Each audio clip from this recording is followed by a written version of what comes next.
हाय अंडी आप सबको गणतंत्र दिवस की शुभकामनाएं।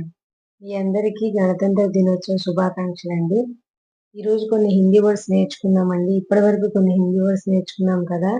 ఈరోజు రవివారం అండి, సండే అయినప్పటికీ అందరూ ఖాళీగా ఉంటారు కదా.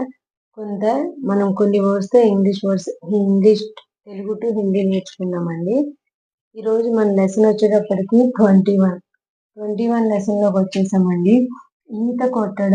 ఈత కొట్టడం అంటే హిందీలో తైర్నా అంటే ఈత కొట్టడం.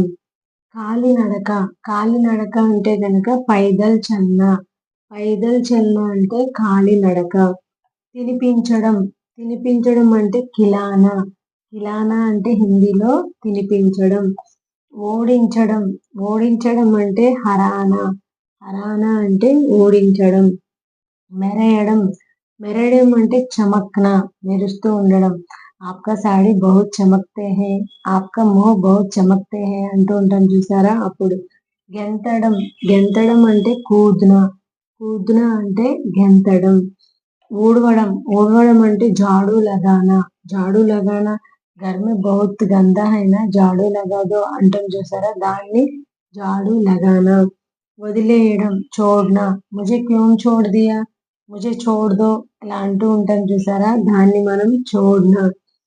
త్రుంచడం అంటే తోడ్నా. ఏ ఫూల్ తోడ్ దో, ఏ పెన్ తోడ్ దో ऐसा बोलते हैं ना, उस बातों को हम तोड़ना. కొనడం అంటే ఖరీద్నా అంటే కొనడం అని.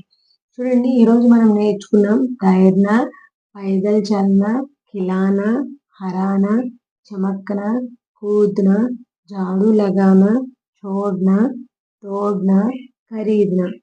చూసారు కదండి, ఈరోజు మరికొన్ని వర్డ్స్ నేర్చుకున్నాం. ఈ గణతంత్ర దినోత్సవం రోజున మీరు ఇంకొన్ని హిందీ వర్డ్స్ నేర్చుకున్నారని అనుకుంటున్నారండి. మరిన్ని హిందీ వర్డ్స్ తో మీ ముందుకు వచ్చేస్తానండి. హిందీ నేర్చుకోండి, ఎందుకంటే హిందీ హమారా భారత్ కా రాష్ట్ర భాష అండి. మన భారతదేశంలో మీరు ఏ స్టేట్కి వెళ్ళినప్పటికీ కూడా హిందీలో మాట్లాడడం వల్ల, హిందీ నేర్చుకోవడం వల్ల మీకు చాలా యూస్ఫుల్గా ఉంటుంది. ఈ వీడియో కనుక మీకు నచ్చినట్లయితే లైక్ చేయండి, సబ్స్క్రైబ్ చేయండి, బెల్ ఐకాన్ క్లిక్ చేయండి. ధన్యవాదాలు.